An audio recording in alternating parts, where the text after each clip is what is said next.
proposal for long-term resilience and mitigation of climate change. What we will do is convene an event with all the major public and private stakeholders to explore options, not for pledging funds. That's something that needs to come in due course and initiated by those who can. But to explore the options for building resilience in the region, including risk mitigation, debt management strategies, particularly designed bonds for the future. And in this effort, we will not be traveling alone. We want to do that in a cooperative way and working with the Caribbean authorities and the Caribbean people themselves. But we will also clearly cooperate with all the international financial institutions that are willing, and that certainly would include the World Bank, which I know is extremely focused on those issues and is also taking those matters into its consideration. The Inter-American Development Bank, the Caribbean Development Banks, and other development partners that actually care for not the short-term fix, not plugging the hole, but thinking about how we can actually build prevention, precaution, defenses going forward. According to Mrs. Lagarde, part of the prevention consideration is economic growth. Areas affecting economic growth to be discussed at the forum includes crime and violence and youth unemployment. We need to create a virtuous as opposed to a vicious circle, where strong growth would reduce high unemployment, and particularly youth unemployment and crime, which in turn would contribute to boosting productivity and growth and improve this business-friendly environment without which investors are reluctant to invest. On the second aspect, the fiscal policies and the stronger institutions and the political cycles.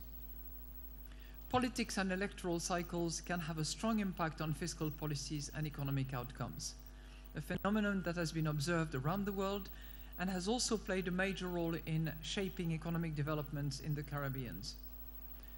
Too often, promising reforms have been cut short by policy reversals driven by political pressures.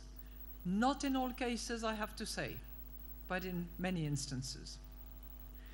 So we need strong institutions and fiscal frameworks that can help safeguard and sustain prudent fiscal policy over time. The forum will focus on the unique issues the Caribbean region is facing and the opportunities that can be found within to cope with the changing global landscape. Prime Minister Andrew Holness spoke of the need for partnership between the government and the private sector as a driver for growth. The economic thinking in the Caribbean on growth is always constrained by the fiscal realities. For many Caribbean governments, we are not able to spend our way to growth. That is our reality. So we have to think harder to develop policies that foster growth. We have to focus on ensuring that we build a strong partnership with the private sector, because ultimately it is the private sector that is the engine of growth. Jamaica's economy grew by an estimated 0.9% for the July to September period. This, according to the Planning Institute of Jamaica, the PIOJ. PIOJ Director General Dr. Wayne Henry says this reflects a 0.6% increase over the April to June quarter. The drivers behind the growth were the 1.1% expansion in the services industry and a 0.1% growth in the goods industry. According to Dr. Henry, other sectors showing upticks were finance and insurance services up 1.4% and transport and communication up 1%. He was speaking yesterday at the agency's quarterly media briefing at the PIOJ's head office in New Kingston.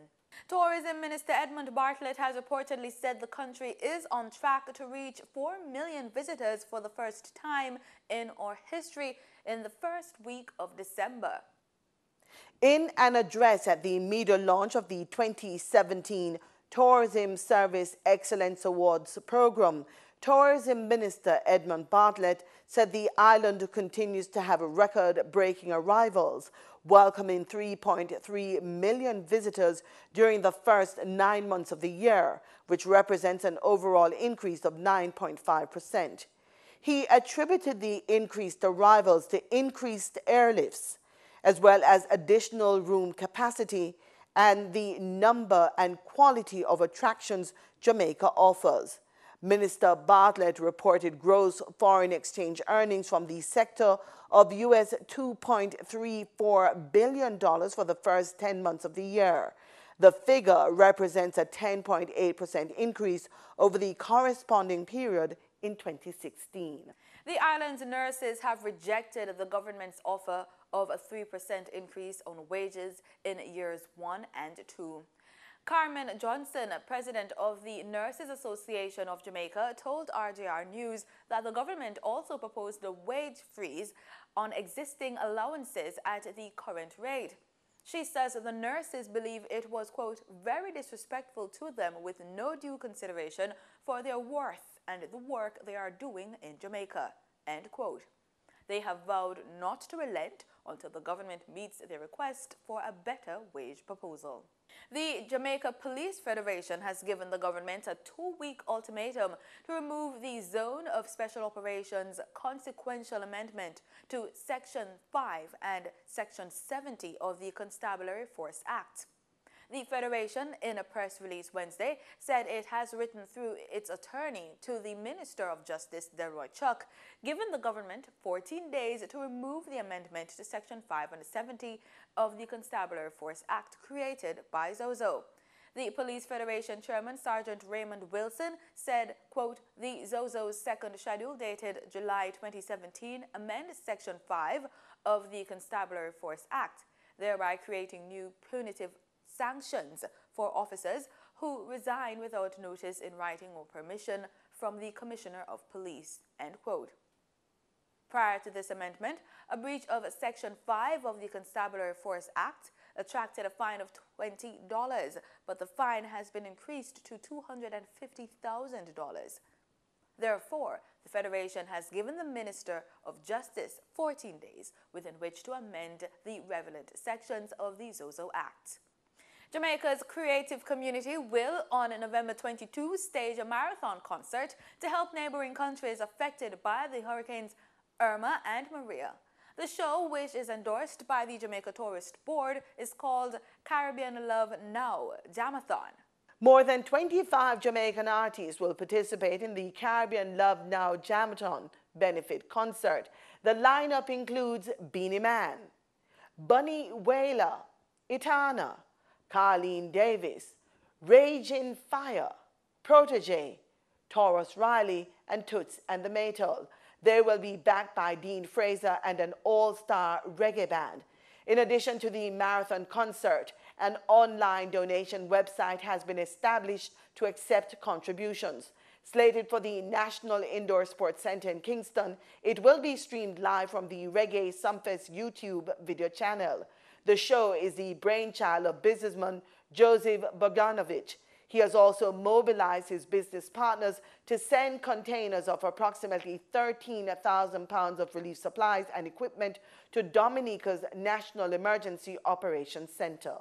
In regional news, we look to Trinidad, where Prime Minister Dr. Keith Rowley is accusing immigration officers of holding the nation to ransom. This after scores of travelers entering the nation's Piarca airport were inconvenienced on Sunday with only 2 immigration officers at work.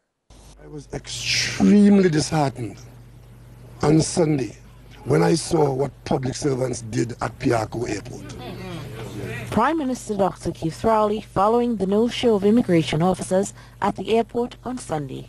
He said while the country faces challenging times, the action taken was unacceptable. Here it is, as Prime Minister, I'm telling the country, we are having to borrow money to pay salaries at the end of the month. And the most comfortable of public servants could find nothing to do but to absent themselves from work and to hold the population hostage in Piako Airport for 5 hours. And that is supposed to be understood by the rest of the population. Prime Minister Rowley said a thorough investigation into the incident will take place. That matter is now with the Minister of National Security and the Attorney General, and I expect that those who intend to hold the country to ransom will understand that there are people in this country who are not prepared to accept that. As we work hard to ensure that everybody gets an opportunity, it cannot be that when you get an opportunity, you turn horsewhip for the rest of us. On Monday, the Ministry of National Security and the Airport Authority apologized to all travelers who were inconvenienced for hours on Sunday following the absence of immigration officers. Minister Edmund Dillon gave the assurance that such a situation will not be repeated, as an emergency system has been implemented to mitigate any future recurrence. In the Bahamas, police are searching for what could be more than 100 Haitians who landed on the island over the weekend. Authorities found a large empty sloop on the island of New Providence. Authorities believe the group had help from residents. Just about 1,000 illegal Haitians are in the Bahamas. People are lining off prior to opening hour at 9 a.m. I arrive usually at 8 a.m. I meet people here on the line waiting for entry into the building. So there has been a tremendous influx, and these persons are checking on citizenship, permanent residence, work permit applications. So they are certainly trying to heed the clarion call made by the Prime Minister. Director Pratt says his staff is overworked, and with renovations going on at their Hawkins Hill office, it affects their workday. We just recently trained a squad with 150 officers, and we had deployed them in different areas. So we have a number at headquarters that are assisting us, and they are doing a tremendous job in helping us with this backload or this load. As for concerns that this fast track may attract more illegal immigrants, for example, the recent landing near the Coral Harbor Defense Force base, we are going into the communities and we are arresting illegal immigrants. So far, I just got a call. We arrested about 57 today. As to how many applicants are awaiting the granting of citizenship, certainly we have the persons who were born in the Bahamas seem to be the greater backlog.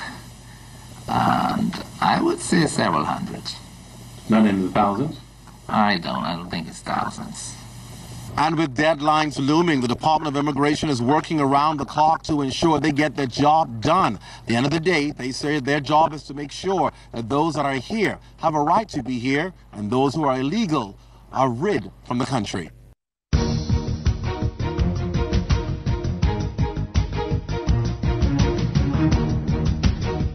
In sports, Jamaican sprinter Nestor Carter began his appeal at the Court of Arbitration for Sport on Wednesday as he challenges his disqualification for doping, a ruling that saw Usain Bolt stripped of one of his 9 Olympic gold medals. Accompanied by 2 lawyers, 32-year-old Carter hid his face as he arrived by taxi and entered CAS buildings. Jamaica originally won 5 gold medals in the sprint events at the 2008 Games in Beijing. However, 4x100 meters men's relay team had to give their gold medals back in January after Carter, the 6th fastest sprinter of all time, retrospectively tested positive for a banned stimulant. In cricket, Vincentian batsman Sunil Ambrose has been named in a West Indies 15-member squad for the 2-test tour of New Zealand starting later this month. The 24-year-old has been rewarded for his recent prolific scoring in the first season, scoring 608 runs at an average of 43 for Windward Island's Volcanoes. Ambrose has played just a single one-day international in the 5-match series against England last September. He is the only new face in the squad.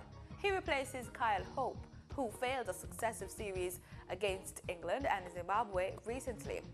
The team will have a training camp until November 21 in Brisbane, Australia, before flying to New Zealand. The 2 tests are at the Basin Reserve from December 1 to 5 and Hamilton's Seddon Park from December 9 to 13.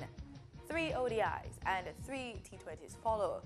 And that's the news. Thanks so much for making it PBCJ. Remember, We are the People's Station.